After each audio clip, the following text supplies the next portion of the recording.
বন্ধুরা, ভারত ও আমেরিকার মধ্যে বেকা এগ্রিমেন্ট সাইন হয়ে গেছে, আর এর ফলে ভারতের প্রতিবেশী দেশগুলোর স্ট্রং রিয়াকশনও চোখে পড়ছে। বন্ধুরা, এই বেকা এগ্রিমেন্ট সাইন হওয়ার ফলে যেভাবে গ্লোবাল টাইমসের ঘুম ছুটে গেছে, একইভাবে বর্ডারে চীনের আর্মির যে স্টক ছিল সেটাকে ক্যান্সেল করা হয়েছে এই বেকা এগ্রিমেন্ট সাইন হওয়ার পর। অন্যদিকে পাকিস্তানের ফরেন মিনিস্ট্রি এই বেকা এগ্রিমেন্ট নিয়ে লম্বা চওড়া বয়ান দিয়েছে। আমরা জেনে নেব এই বেকা এগ্রিমেন্ট নিয়ে চীন ও পাকিস্তানের কি রিয়াকশন হয়েছে। শেষ অবধি সঙ্গে থাকবেন। প্রথমে আসি প্রতিবেশী দেশ পাকিস্তানের কথায়। এই এগ্রিমেন্ট ভারতে সাইন হচ্ছিল ঠিকই, কিন্তু এর বিস্ফোরণ হচ্ছিল পাকিস্তানে। কারণ পাকিস্তানের মিনিস্ট্রি অফ ফরেন অ্যাফেয়ার্স লম্বা চওড়া বয়ান দিয়েছে ভারতের এই বেকা এগ্রিমেন্টকে নিয়ে।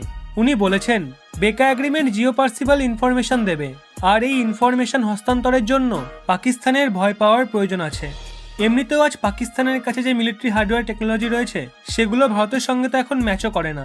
আর ভারত যখন আমেরিকা ডেটা পাবে, আমেরিকার মিলিটারি হার্ডওয়্যার টেকনোলজি পাবে, তখন পাকিস্তানের যে স্ট্র্যাটেজিক পয়েন্ট আছে সেখানে পাকিস্তানের আর্মির কি লোকেশন রয়েছে সেগুলো সবই আজ বেপরদা হয়ে যাবে এই বেকা এগ্রিমেন্ট সাইন হওয়ার ফলে। এর সাথেই পাকিস্তান বলেছে এই বেকা এগ্রিমেন্ট বিশ্বের অশান্তির কারণ হবে। ডিআরডিওকে নিয়ে মিনিস্ট্রি অফ ফরেন অ্যাফেয়ার্স বলেছে ভারত খতরনাক দেশে পরিণত হয়েছে।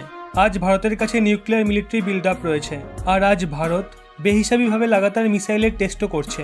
আবার যদি আমেরিকা ভারতকে এই ধরনের টেকনোলজি দেয়, তাহলে পরিষ্কার হয়ে যায় আমেরিকা ভারতের সাথে মিলে পাকিস্তানকে বিপাকে ফেলার চেষ্টা করছে। পাকিস্তানের এই কথায় তো বোঝাই যাচ্ছে যে পাকিস্তান চরম ভয় পেয়েছে। এই অ্যাগ্রিমেন্টের দরুন পাকিস্তানের সমস্ত গোপন থেকে গোপনতর কার্যকলাপের খবর রিয়েল টাইম ডেটার সঙ্গে ভারতের হাতে চলে আসবে। বিনা যুদ্ধে এটা পাকিস্তানের প্রথম হার। এই নিয়ে চায়নার গ্লোবাল টাইমসও মত প্রকাশ করেছে। চীনের গ্লোবাল টাইমস বলেছে ভারতের মিলিটারি হার্ডওয়্যার এতটা অ্যাডভান্স নয় যে তারা আজ এই ধরনের টেকনোলজি রিসিভ করতে পারবে। যদিও এটা ভারতের একটা সমস্যা।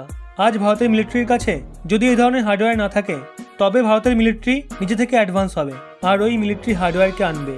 গ্লোবাল টাইমস আরও বলেছে আমেরিকা ভারতকে টেকনোলজি দিয়ে কোয়াডকে আরও মজবুত করছে, যাতে ইন্ডো স্পেসিফিক রিজিয়নে নিজের আধিপত্যকে আরও বিস্তার করতে পারে।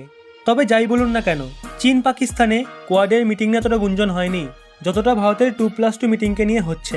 এক্ষেত্রে আমাদের চিন্তা একটাই, আমেরিকার ঘনিষ্ঠ হওয়ার ফলে ভারতের সঙ্গে পুরনো বন্ধু রাশিয়ার সম্পর্কে ফাটল ধরবে না তো? রাশিয়া ও ভারতের মধ্যে দূরত্ব বাড়বে না তো? আপনার কি মনে হয়? নিজের পয়েন্ট অফ ভিউ থেকে বিচার করে অবশ্যই নিচে কমেন্টে জানান। বিমান বিহারী বাসু এবং কৃষ্ণেন্দু ব্যানার্জি সহ অনেকে এই পরিবারের এমন কিছু সদস্য যারা বেশ সুন্দর সুন্দর কমেন্ট করে। ভিডিওটি ভালো লাগলে অবশ্যই লাইক করে সবাইকে শেয়ার করে দিন। আর এরকমই ব্যাক টু ব্যাক আপডেট পেতে রহস্য বাংলা এই চ্যানেলটি সাবস্ক্রাইব করে পাশের বেল আইকনটি অল করে রাখুন।